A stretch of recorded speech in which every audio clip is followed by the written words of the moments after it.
రూపారెడ్డి హత్య కేసులో షాకింగ్ విషయాలు బయటకు వస్తున్నాయి. 20 నిమిషాల్లోనే అత్యంత దారుణంగా రూపారెడ్డి ప్రాణం తీసి ఆ నిందితుడు అక్కడి నుంచి పారిపోయాడు. రూపారెడ్డి శరీరం మీద మొత్తం 27 కత్తిపోట్లు గుర్తించారు పోలీసులు.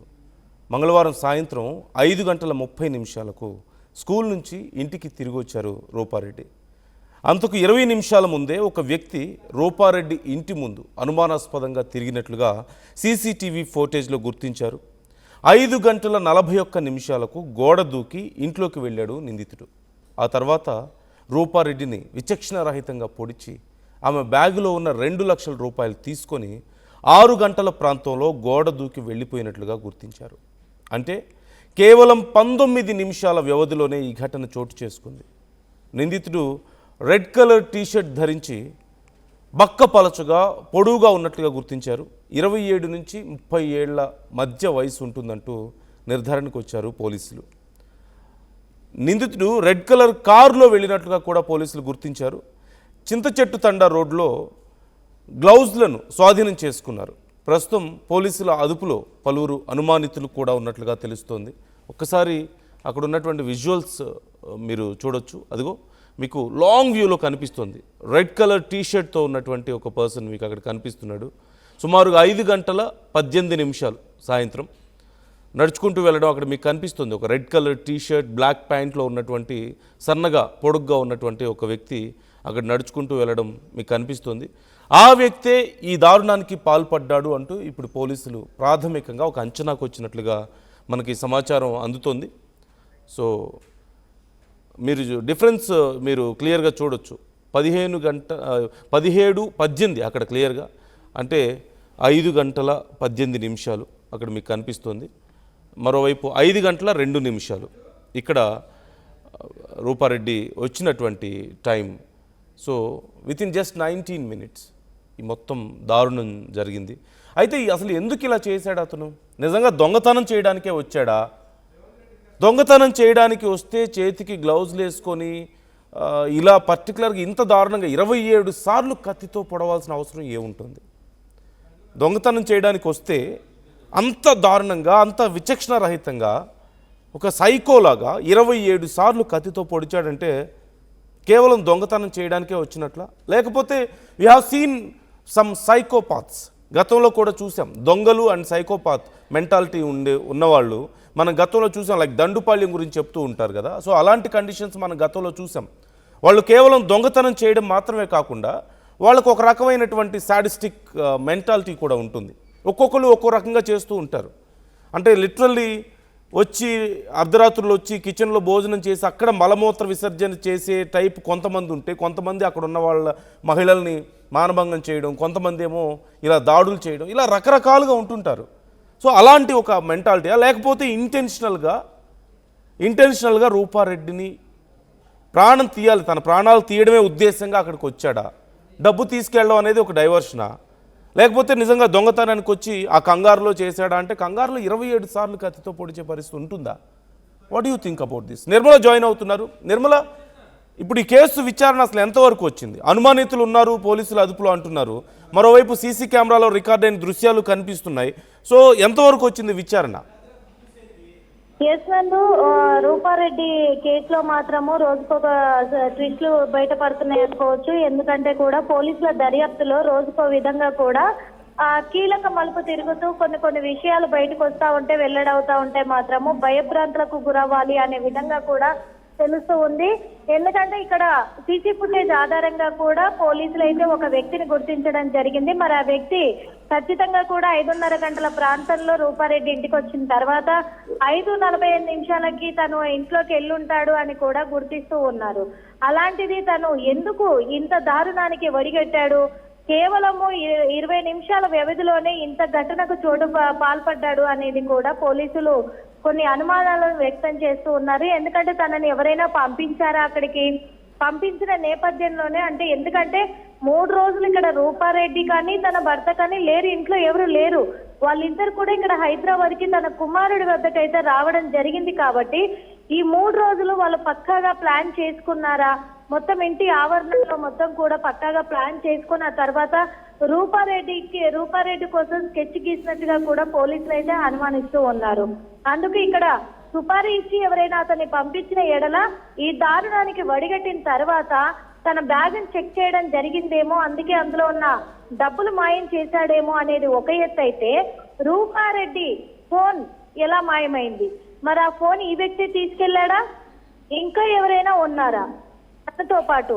ఎందుకంటే ఒక్కడే అంత కక్షపూరితంగా అన్ని ఘాట్లను తన బాడీలోకి అంత దాడి చేయలేడు అనేది ఒక అనుమానం ఒక ఎత్తు అయితే, ఇక్కడ తన స్కూల్ కి సంబంధించి కూడా ఎవరైనా శత్రువులు ఉన్నారా తనకి, లేదా ఆ ల్యాండ్ల విషయంలో కానీ లావాదేవీల విషయంలో కానీ ఎవరైనా శత్రువులు వాళ్ళు డైరెక్ట్ గా అటాక్ చేయలేక ఇతనితో చేయించారా?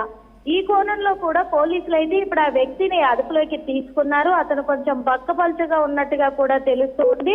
చింత చెట్టు తండాలో తను 2 గ్లౌజ్లను కూడా పడేసి వెళ్ళినట్టుగా పోలీసులు గుర్తించారు. అవి స్వాధీనం కూడా చేసుకోవడం జరిగింది. మరి ఇంకా ఎంతమంది అయితే పోలీసులకు అనుమానంగా ఉందో వాళ్ళందరినీ కూడా అదుపులోకి తీసుకొని విచారిస్తున్నారు. ఈ రోజు మాత్రము రూపారెడ్డి అంత్యక్రియలు ఇక్కడ వనశ్రీపురంలోనే వాళ్ళు చేయడం కూడా జరిగింది. అలాంటిది ఇక్కడ పూర్తయిన తర్వాత కూడా మళ్ళీ రేపు ఎల్లుండి అట్లా వెళ్ళే పరిస్థితులు అయితే కనిపిస్తూ ఉన్నాయి. మళ్ళీ పోలీస్ స్టేషన్ కి వెళ్ళి ఫర్దర్ గా ఇన్వెస్టిగేషన్ ఎంతవరకు వచ్చింది ఏంటి అనే కోణంలో కూడా పోలీసులకైతే పూర్తిగా వాళ్ళు సహకరించబోతున్నారు. గుర్రంగూడలో ఇక్కడ హైదరాబాద్ లో గుర్రంగూడలో తన సొంత ఇంటి వద్దే కార్యక్రమాలన్నీ కూడా చేయడం జరిగింది. అక్కడికైతే భారీ ఎత్తున కూడా ప్రజలు తరలి రావడం అయితే జరిగింది. కానీ వీళ్ళు మీడియాని అవాయిడ్ చేస్తూ ఉన్నారు. మీడియా కవరేజ్ ని మాత్రము వీళ్ళు ఒప్పుకోవడం లేదు. అసలు మాకు ఇష్టం లేదు, ఇప్పుడు మేము మాట్లాడే ఇదిలో లేము అని చెప్పేసి నిరాకరిస్తున్న పరిస్థితులు అయితే ఏర్పడ్డాయి అక్కడ. ఎందుకు ఇంత పెద్ద ఘటన, ఇది పబ్లిక్ ఇష్యూనే కాదు, ఇది 2 తెలుగు రాష్ట్రాలలో కూడా భయభ్రాంతులకు గురి చేస్తున్నటువంటి విషయం అయినప్పటికీ దీనికి కారణమైన వాళ్ళు ఎవరు అని తెలుసుకునే ప్రయత్నము ఎందుకు, ఒకవేళ వాళ్ళకి అనుమానాలు ఉన్న మీడియాకి ఎందుకు చెప్పడం లేదు వీళ్ళు అనేది కూడా ఒక ఎత్తు అవుతుంది. అంటే ఈ విషయంలో ఎటువంటి కోణంలో పోలీసులు ముందుకు తీసుకెళ్లబోతున్నారు అనేది ఇప్పుడు కేవలం పోలీసుల మీద కుటుంబ సభ్యుల మీదే ఆధారపడి ఉంది అనేదైతే పర్టికులర్ గా తెలుస్తూ ఉంది నందు. ఎందుకంటే అక్కడ నల్గొండ మల్లెపల్లిలో కావచ్చు, ఇక్కడ హైదరాబాద్ లో కావచ్చు, అక్కడ కూడా మీడియాకి ఎటువంటి సమాచారం అందనివ్వట్లేదు, ఇక్కడ కూడా అందనివ్వట్లేదు. మరి పోలీసులు ఎటువంటి దర్యాప్తు కొనసాగిస్తున్నారనేది ముందు వేచి చూడాల్సిన అవసరం అయితే ఉంది నందు. Right, thank you Nirmala, thanks for the details. మొత్తం మీద ఇప్పుడు ఈ కేసులో ఎన్నో అనుమానాలు వ్యక్తం అవుతున్నాయి. ఎవరైనా శత్రువులు ఉన్నారా అనే డీటెయిల్స్ బయటికి రావాల్సి ఉంది.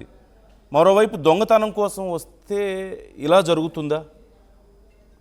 పర్టికులర్గా గ్లౌజ్ వేసుకొని వచ్చి అంత దారుణంగా 27 సార్లు కత్తిపోట్లు పొడిచాడు అంటే ఇంటెన్షనల్గా ప్రాణం తీయడానికి, ఎస్పెషల్లీ ఆ టైంలో రూపారెడ్డి భర్త ఇంటికి రాలేదు అంటే అతనికి ముందే తెలుసా రూపారెడ్డి భర్త ఇంటికి వస్తాడా లేదా అనేది ముందే తెలుసా?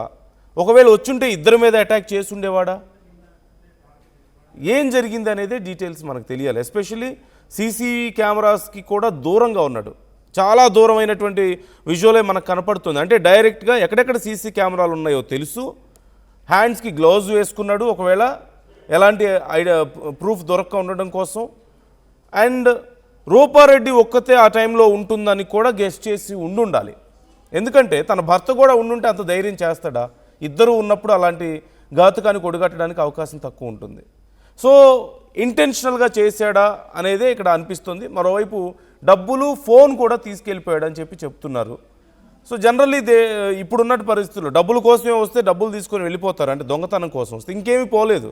మరి మిగతా బీరువాలు అవి ఇవి పగలగొట్టి ఉండాలి కదా, నగలు ఇంకేమైనా కావాలంటే. ఫోన్ ఎందుకు తీసుకెళ్ళాడు? ఫోన్ తీసుకెళ్తే ట్రేస్ చేయడం ఈజీ కదా. సో ఇలా చాలా క్వశ్చన్స్ ఇక్కడ వస్తున్నాయి.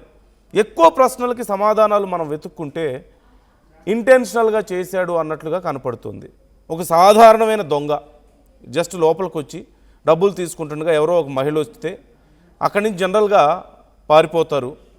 లేదు అంటే మహిళని అటాక్ చేసినా ఒక దెబ్బ కొట్టి అక్కడి నుంచి పరిగెత్తడానికి ప్రయత్నిస్తారే తప్ప అంత దారుణంగా అన్నిసార్లు కత్తిపోట్లతో పొడవాల్సిన అవసరం లేదు. సో ఈ డీటెయిల్స్ ఇంకా పూర్తి స్థాయిలో తెలియాల్సి ఉంది, పోలీసుల విచారణ జరుగుతుంది. మీ అభిప్రాయాలు ఎలా ఉన్నాయి, మీకేమనిపిస్తుంది? కుటుంబ సభ్యులు ఇంకా ఏమైనా డీటెయిల్స్ బయట పెట్టాల్సిన అవసరం ఉందా? ఏదన్నా దాస్తున్నారా, లేకపోతే చెప్పలేకపోతున్నారా, వాళ్ళకి అంటే వాళ్ళు ఐడెంటిఫై చేయలేకపోతున్నారా? పోలీసులు కూడా కొంత గోప్యంగానే విచారణ చేస్తున్నారు అంటున్నారు. అంటే కనెక్టింగ్ ఇంకేదైనా దీనికి కనెక్ట్ అయ్యి ఇంకెవరైనా ఉండుండే అవకాశం ఉందా? సో ఇలా చాలా ప్రశ్నలు వస్తున్నాయి. బట్ ఏది ఏమైనప్పటికీ జరిగింది మాత్రం చాలా దారుణం. ఒక మహిళని ఇంత దారుణంగా, ఇంత బ్రూటల్గా హత్య చేశాడు అంటే ఇది చాలా దారుణమైన విషయం. ఖచ్చితంగా ఇలాంటి వాళ్ళు మన సమాజంలో తిరగకూడదు, బయటికి రాకూడదు. ఎందుకంటే రేపు ఇంకొక ఇంట్లో జరగవచ్చు, ఇంకో మహిళ, ఇంకో చిన్నపిల్లో, ఇంకెవరైనా ప్రాణాలు పోవడానికి అవకాశం ఉంటుంది. They don't deserve to be in our society anymore. ఖచ్చితంగా వాళ్ళని పూర్తిగా మన సమాజం నుంచి బయట ఉంచాలి. Don't you agree with me? మీ అభిప్రాయాలు ఏంటి ఈ అంశానికి సంబంధించి? కామెంట్ చేయండి.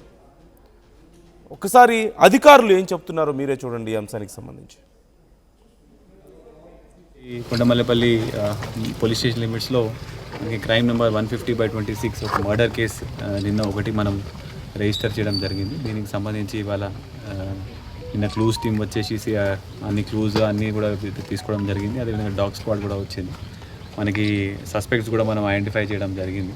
కొంత సీసీటీవీ ఫుటేజ్ ద్వారా కూడా మనము కొంత సస్పెక్ట్స్ని కూడా కొంత మనం నారో డౌన్ చేసుకొని కొంతమందిని కూడా మనము పికప్ చేస్తున్నాము. సో దీనికి సంబంధించి దర్యాప్తు కూడా డిఎస్పీ దేవరకొండ గారి ఆధ్వర్యంలో 3 ప్రత్యేక బృందాలు మనం ఏర్పాటు చేసి ఈ దర్యాప్తు టేకప్ చేయడం జరుగుతున్నది. త్వరలోనే ఇది అక్యూజ్డ్ కూడా తప్పకుండా మనం ఇంకొక 12 to 24 hours తప్పకుండా పట్టుకొని మా తర్వాత ఇన్వెస్టిగేషన్ని ముందుకు తీసుకొని వెళ్ళడం జరుగుతుంది.